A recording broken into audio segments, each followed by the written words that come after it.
इस कहानी की शुरुआत में हम एक औरत को देखते हैं जो कि एक मिरर के आगे खड़ी हुई होती है और इसी के साथ इस औरत के गर्दन पर एक अजीब सा निशान होता है जिसके बारे में शायद उस औरत को भी नहीं मालूम था। और तो और इसी के साथ उस औरत का हाथ पूरी तरीके से काला पड़ चुका था। अब अगले ही सीन में हम देखते हैं वो औरत वॉशरूम से बाहर निकलती है और बाहर की ओर हम एक बहुत ही खतरनाक चुड़ैल को देख पाते हैं जो कि दिखने में ज़रूरत से ज़्यादा डरावनी दिख रही थी। और दोस्तों इसी के साथ ये सीन यहीं पर कट हो जाता है। इसके बाद कहानी यहाँ से कुछ टाइम आगे बढ़ती है। कुछ टाइम के बाद हम एक कपल को देखते हैं। इस कपल के अंदर मिलन और उसकी वाइफ अलका और इन दोनों की एक छोटी बेटी भी थी जिसका नाम था सृष्टि।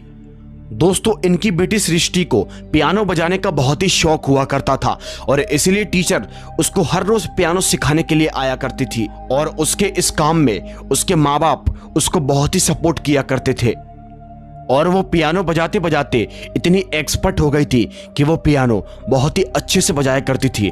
इसी के साथ अब हम देखते हैं उसकी पियानो टीचर सृष्टि के माँ बाप से कहती हैं कि शायद अब आपको अपनी बेटी के लिए एक पियानो ले लेना चाहिए, क्योंकि दोस्तों अभी तक वो अपने टीचर के पियानो से सीख रही थी, उसके पास खुद का पियानो नहीं था। इसलिए यहाँ पर उसके माँ बाप डिसाइड करते हैं कि वो अपनी बेटी को एक खुद का पियानो दिलाएंगे। लेकिन यहाँ पर उसकी मॉम अलका इस बात से काफ़ी परेशान थी क्योंकि पियानो बहुत ही महंगा आता है और इनके पास इतने पैसे नहीं थे कि ये लोग किसी पियानो को खरीद सकें। इसके बाद तभी मिलन यहाँ पर पुराने पियानोस को सर्च करना शुरू कर देता है क्योंकि वो जानता था अगर किसी पुराने पियानो को लेंगे तो हमें वो बहुत ही सस्ते के अंदर मिल जाएगा। इसलिए मिलन यहाँ पर ऑनलाइन पियानोस को सर्च करना शुरू कर देता है और तभी सर्च करते करते उसे यहाँ पर एक वेबसाइट के बारे में पता चलता है। उस वेबसाइट के अंदर ये साफ साफ मेंशन था कि इस पियानो को कोई औरत फ्री में बेच रही है। जी हाँ दोस्तों, अब मिलन और अलका ये सब देखकर काफी ज्यादा शॉक हो जाती है कि आखिर कोई अपनी चीज को फ्री में क्यों बेचेगा। लेकिन एक पल के लिए उन लोगों को बहुत खुशी होती है क्योंकि दोस्तों उनके पास पियानो खरीदने के लिए इतने पैसे नहीं थे और अब वही चीज उनको फ्री में मिल गई थी। तो जरा सोच कर देखो कि कितनी खुशी हो रही होगी। इसके बाद तभी हम देखते हैं मिलन उस औरत का पूरा एड्रेस निकाल लेता है कि आखिर वो कहाँ रहती है और इसके बाद वो अगले ही दिन उस औरत के दिए हुए एड्रेस पर वहां पर पहुंच जाता है उस पियानो को लेने के लिए। अब मिलन जैसे ही उस एड्रेस पर पहुंचता है तो वहां पर उसे वही औरत दिखाई देती है जो कि देखने में बहुत ही अजीब दिख रही थी। और दोस्तों ये औरत कोई और नहीं, ये औरत वही है जिसे कि हमने एपिसोड की शुरुआत में देखा था। अब इसके बाद तभी मिलन जब उस औरत से बात करता है तो वो औरत उसे बताती है कि ये पियानो उसके ग्रैंडफादर ने अपने ही हाथों से बनाया था। जी हाँ दोस्तों, वो औरत कहती है कि इस पियानो को एक पेड़ के जरिए बनाया गया था, लेकिन उस पेड़ को आदिवासी के कुछ लोग देवता माना करते थे। वो लोग इस पेड़ को बहुत सम्मान दिया करते थे, लेकिन अगर कोई भी व्यक्ति इस पेड़ के पास जाकर इसको काटने की कोशिश किया करता था तो यहाँ पर उसकी मृत्यु हो जाया करती थी। उस पेड़ का नाम है ब्लड ट्री। और जब मिलन ये सब बातें सुन रहा था तो उसको ये सब बातें बहुत ही ज्यादा डरावनी लग रही थी। वो औरत कहती है कि मेरे ग्रैंडपा ने अपने हाथों से ब्लड ट्री को चूज किया और इस पियानो को तैयार किया। अब ये सब बातें सुनकर मिलन उस औरत से पूछता है उसके बाद तुम्हारे ग्रैंडपा का क्या हुआ, और तभी वो औरत आगे से जवाब देती है कि उनकी मौत हो गई। ये सुनकर मिलन भी डर जाता है, लेकिन वो औरत उनसे कहती है कि उसकी मौत इस पियानो को बनाने के चक्कर में नहीं हुई थी, बल्कि उनकी मौत की वजह तो एकदम नेचुरल थी। और ये बात सुनकर मिलन को यहाँ पर थोड़ी सी राहत मिलती है। इसके बाद मिलन उस औरत से पूछता है कि क्या ये पियानो चलता है, और इसके बाद वो औरत उसको पियानो बजाकर दिखाती है। लेकिन जैसे ही वो पियानो को बजा रही थी तभी वहां पर एक पत्ता आकर गिर जाता है और ये देखकर वो औरत काफी ज्यादा डर जाती है, जैसे कि मानो उसने किसी भूत को देख लिया हो।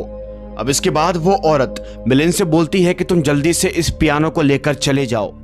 और फिर तभी हमको दिखाया जाता है कि मिलन उस पियानो को अपने घर पर लेकर आ चुका है। अब रात के वक्त पर हम मिलन के घर को देखते हैं जहां पर वो अपनी बेटी को ये पियानो गिफ्ट करता है, जिसे देखकर वो बहुत ही खुश हो जाती है। लेकिन दोस्तों बाहर की ओर हम एक बहुत ही डरावनी चुड़ैल को देख पाते हैं जो कि अब शायद इनके घर की तरफ इस पियानो के साथ साथ आ गई है। अब दोस्तों जब से वो पियानो आया था, उनकी बेटी सृष्टि उसी पियानो के अंदर मानो खो सी जाती है।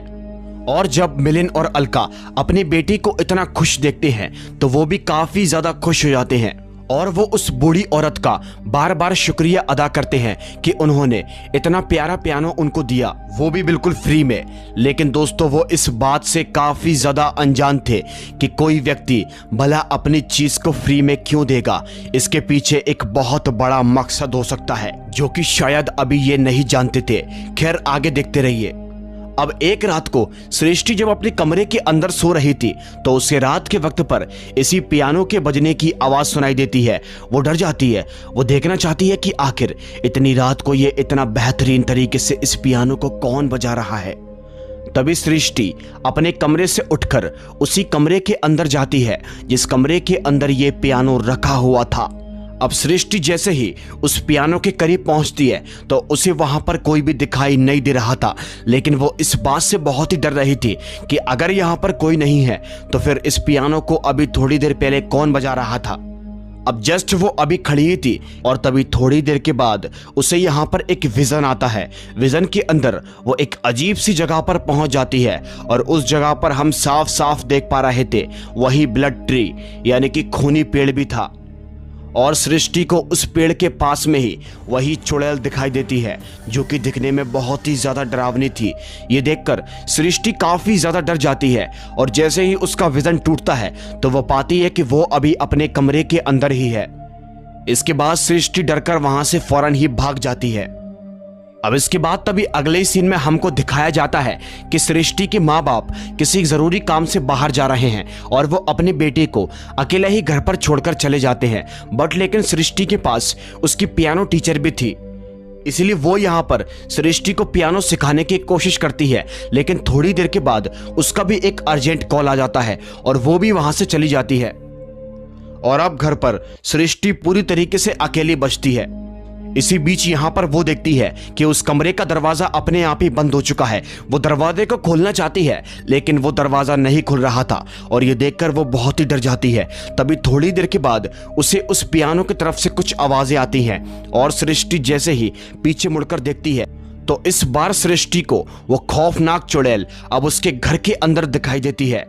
बेचारी बच्ची डर जाती है और मम्मा पापा चिल्लाना शुरू कर देती है। इससे पहले कि वो चुड़ैल उसे मार पाती तभी वहां पर उसके माँ बाप भी पहुंच जाते हैं और अपने बेटे की ऐसी हालत को देखकर फौरन ही एक डॉक्टर को बुलवाते हैं। डॉक्टर उसका ट्रीटमेंट कर देता है और उसके लिए कुछ दवाइयां भी लिख देता है। लेकिन ये बात वो कहाँ जानते थे कि इस केस पर दवा का कोई असर नहीं होगा। दोस्तों इसके बाद तभी रात के वक्त पर हम देखते हैं मिलिंद को जो कि अपने कमरे के अंदर बैठा हुआ था। तभी उसे उस अजीब से पियानो की आवाज सुनाई देती है। ये देखकर वो डर जाता है और फौरन ही उस पियानो के करीब चला जाता है। जब वो उस पियानो के करीब पहुंचता है तो वो पाता है कि पत्तों की बहुत सारी बारिश हो रही है और अगले ही पल वहां पर वही चुड़ैल आ जाती है जो कि उसका गला दबाकर उसको मारने की कोशिश करती है। लेकिन अब यहाँ पर मिलिंद को एक बहुत बड़ा विजन आता है। उस विजन के अंदर वो उसी ब्लड ट्री के पास पहुंच जाता है और वो अपनी आंखों से उन आदिवासी लोगों को देखता है जो कि उसी ब्लड ट्री के पास जा रहे थे। और यह सब देखकर वो समझ जाता है कि हो ना हो ये आदिवासी लोग इसी ब्लड ट्री की पूजा करते हैं। अब थोड़ी देर के बाद मिलिंद का यह विजन टूट जाता है और वो अपनी दुनिया के अंदर आ जाता है। गाइस इसके बाद तभी हमको अगले दिन का सीन दिखाया जाता है। अगले दिन मिलिंद उसी बूढ़ी औरत के घर पर पहुंच जाता है क्योंकि वो जानता था कि इस बूढ़ी औरत को इस पियाने के साथ जुड़ी हुई इन घटनाओं के बारे में कुछ तो मालूम होगा। वो उस बूढ़ी औरत को बहुत आवाज लगाने की कोशिश करता है लेकिन वो बूढ़ी औरत दरवाजा खोलने का नाम ही नहीं ले रही थी। और थोड़ी देर के बाद वहां पर वही चुड़ैल आ जाती है जो कि मिलिंद से बोलती है कि तुम यहां से चले जाओ वरना तुम्हारे साथ बहुत ही बुरा होगा। ये सब देखकर मिलिंद भी डर जाता है और थोड़ी देर के बाद वो वहां से वापस लौट जाता है अपने घर की ओर। अब इसके बाद तभी रात के वक्त पर हम देखते हैं मिलिंद अपने लैपटॉप पर ब्लड ट्री के बारे में कुछ सर्च करता है और तभी रिसर्च के अनुसार उसको पता चलता है कि ये सब एक श्राप की तरह है, यानी कि उस बूढ़ी औरत ने इनको अपना पियानो देकर अपना श्राप इनके ऊपर टाल दिया। मतलब कि सारी फसाद की जड़ वो पियानो ही है। इसलिए यहाँ पर मिलन इस पियानो को बेचने का डिसाइड कर लेता है। खैर इसके बाद तभी रात के वक्त पर जब वो अपने कमरे के अंदर सो रहा था, तभी उसे गई रात को एक बहुत ही भयानक सपना आता है और सपने के अंदर वो उसी ब्लड ट्री को देखता है। लेकिन इस बार उसे सपने के अंदर एक आदमी दिखाई देता है जो कि इस ब्लड ट्री को काटने के लिए आया था।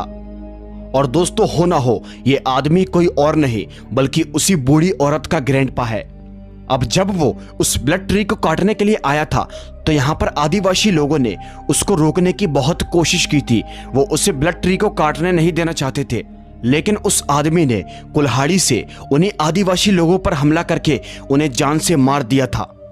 और तभी वो उस पेड़ को काटना शुरू कर देता है। और बस यही सब देखते हुए मिलन की यहाँ पर आंख खुल जाती है और वो पाता है कि ये सब उसका एक सपना था। अब इसके बाद तभी थोड़ी देर के बाद मिलन रात के वक्त ही अपनी बेटी के पास जाता है और उससे बात करने की कोशिश करता है। वो अपनी बेटी से पूछता है कि अभी तक तुम्हारे साथ क्या हुआ है, और तभी उसकी बेटी अपने साथ बीती हुई सारी दास्तान के बारे में उसे बता देती है। और ये लोग डिसाइड कर लेते हैं कि ये इस पियानो को बेच देंगे, लेकिन इन घटनाओं के बारे में वो यहाँ पर अलका को नहीं बताएंगे। इसके बाद तभी सुबह होती है और सुबह के वक्त पर मिलन अलका से बात करता है और कहता है कि मैं इस पियानो को बेच रहा हूं और इस पियानो को मैंने ऑनलाइन वेबसाइट पर डाल दिया है। अब जब अलका इनसे पूछती है कि आखिर तुम इस पियानो को क्यों बेच रहे हो, तभी यहाँ पर उसकी बेटी सृष्टि बोलती है कि मुझे अब ये पियानो बिल्कुल भी पसंद नहीं आता है। गाइस इसके बाद तभी अगले ही सीन में हम देखते हैं मिलन अपने ऑफिस चला जाता है और उसकी बेटी सृष्टि अपने स्कूल चली जाती है। और इन दोनों के जाते ही वहां पर एक आदमी आता है जो कि इस पियानो को बाय करने के लिए आया था। अब जैसे ही अलका उस पियानो को उस आदमी को दिखाती है तो उस आदमी को ये पियानो बहुत ही पसंद आता है और वो कहता है कि मैं इस पियानो को अपने बेटे के लिए खरीद रहा हूं। अब इसी बीच यहाँ पर अलका उस आदमी की मिलन से बात करवाती है और तभी बात करते करते मिलन इस पियानो को बेचने से मना कर देता है। पता नहीं न जाने क्या हो गया था उसको अचानक। अभी कुछ देर पहले वो इस पियानो को बेचना चाहता था, लेकिन अब वो इस पियानो को बेचने से साफ साफ मना कर देता है। और ये सुनकर उस आदमी को बहुत बुरा लगता है। वो कहता है कि जब बेचना ही नहीं है तो फिर दूसरों का टाइम क्यों खराब करते हो।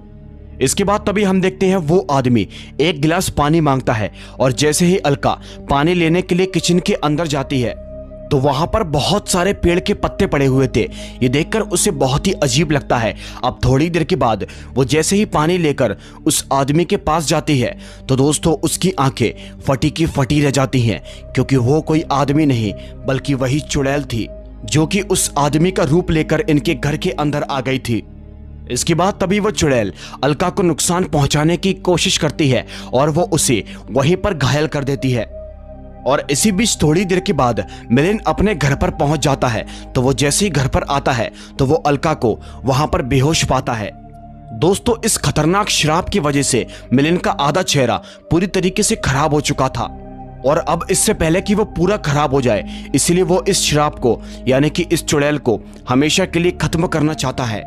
अब ये बात मिलन जानता था कि उस चुड़ैल की सारी शक्तियां और इस चुड़ैल की जान इस पियानो के अंदर ही बसती है, इसलिए अब वो इस पियानो को ही खत्म करने का सोचता है। इसके बाद तभी हम देखते हैं मिलन अपने घर के अंदर से मिट्टी का तेल लेकर आता है और उस पियानो के ऊपर डालना शुरू कर देता है। वो इस पियानो को जलाना चाहता है और इससे पहले कि वो उस पियानो को जला पाता वो चुड़ैल उसे रोकने की बहुत कोशिश करती है, लेकिन वो किसी तरह हिम्मत दिखाकर उस पियानो के अंदर आग लगा देता है। और वो जैसे ही उस पियानो के अंदर आग लगाता है तभी वो पियानो जल जाता है, जिस वजह से वो चुड़ैल भी जलकर एकदम राख हो जाती है। और दोस्तों इस पियानो के खत्म होते ही इस चुड़ैल का वजूद पूरी तरीके से खत्म हो जाता है। और जब ऐसा होता है तो सब कुछ वहां पर एकदम पूरी तरीके से ठीक हो जाता है। एपिसोड के एंड सीन में हम उसी बूढ़ी औरत को देखते हैं जो कि बहुत ही खुश होती है क्योंकि ये शराब पूरी तरीके से उसका वजूद ही खत्म हो गया था और ये सब कुछ मिलन की वजह से हुआ था। तो दोस्तों इसी के साथ ये कहानी यहीं पर खत्म हो जाती है। आपको ये कहानी कैसी लगी मुझे नीचे कमेंट करके ज़रूर बता देना और अगर वीडियो अच्छी लगी हो तो लाइक करके चैनल को सब्सक्राइब ज़रूर कर लेना। मैं आपसे मिलूंगा एक और दिल दहला देने वाली कहानी के साथ। तब तक के लिए बाय एंड सी।